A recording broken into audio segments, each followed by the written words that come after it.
I heard another great story, another great business success story recently that, frankly, nobody can prove is true. I love these stories that, Harvard business studies and all these other different studies and stories of business, the Nordstrom 4 tires in Anchorage, Alaska story. These are all really, really amazing stories. Problem is that almost none of them can be proven true. I heard one recently that is just a fantastic story about and depending upon, and if you Google this and you go online and you kind of go through the different stories, you'll find it's usually the story relates to Crest toothpaste. Some of you may know what I'm talking about right now, but not all of the stories when you look for them in Google say that it's Crest. Some of them say it's from the 70s. Some of them say it's from the 60s. Some say from the 50s. But the point is that there actually is no proof that the story is true. The story is that the executives of a toothpaste company were trying to figure out a way to increase sales. The number bandied about in the stories is that they were trying to increase sales by 40%. And they could not come up with any unique ideas. And then a junior executive in one of the meetings made the suggestion, listen, I have an idea. Maybe if we make the hole, where the opening where the toothpaste comes out, let's make that hole twice as big. They'll use more toothpaste. And of course the other executives all scoffed at it, but they had no better ideas, so they did a test run, and the rest is history, right? Now, that story, you cannot prove that story. It's just, even though I find it on the internet where they'll say, this story is true, there is no proof. But what is the point of that story? The point of that story is that, first, before I tell you the point of the story, I'm not just sitting here all casual and everything like that. Today, I am actually, I've got my smoking hot wife, Kay's cousin,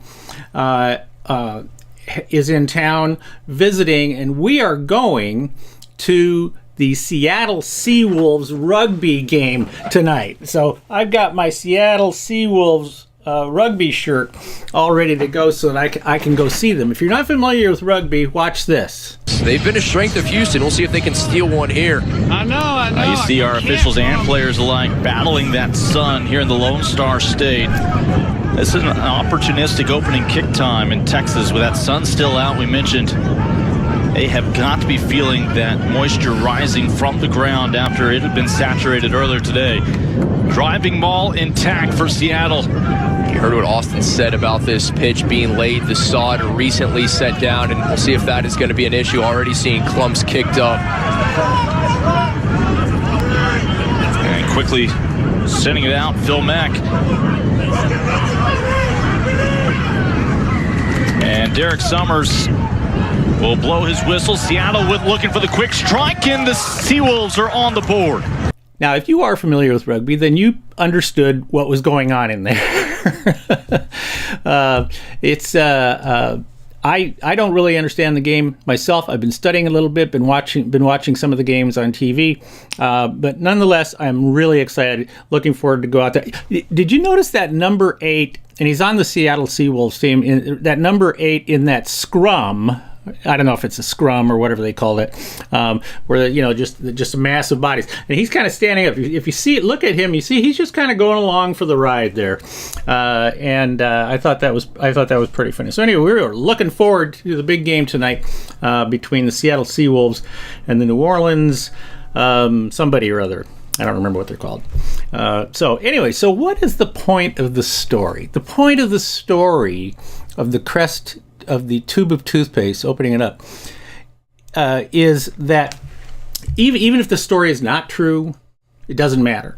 It's still got a great moral to the story, and that is, you cannot look at a new problem with the same eyes that you've always looked at things with, which is the reason why so often when we say, well, let's come up with some unique new ideas to for a new product or a new marketing campaign or something, right? Or customer relationship campaign or referral campaign.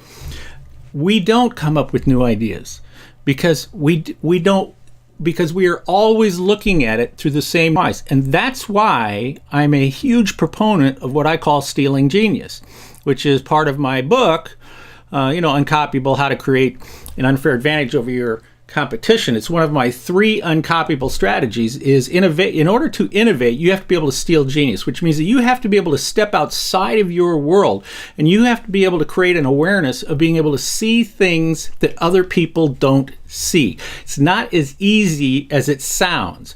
It's not just a question of being aware. You have to be able to go out and consciously be looking for ideas that you can steal and bring back into your world. So, for example, you can go to a toy store, and my favorite one, of course, is always American Girl store, or adult Toyland like Disneyland or Disney World or something like that, and see how they are interacting with customers, how they are managing the experience, what they are doing behind the scenes, or actually they're not behind the scenes, what they're doing right in front of you, but you actually don't realize that they are very carefully choreographing the experience that you have. When you go into an Apple store, that is a very carefully choreographed experience for you. From the moment you walk through that front door to the time you leave, everything in there is choreographed. And as customers or consumers, when we go in, we don't see it that way. We just go in and we experience it.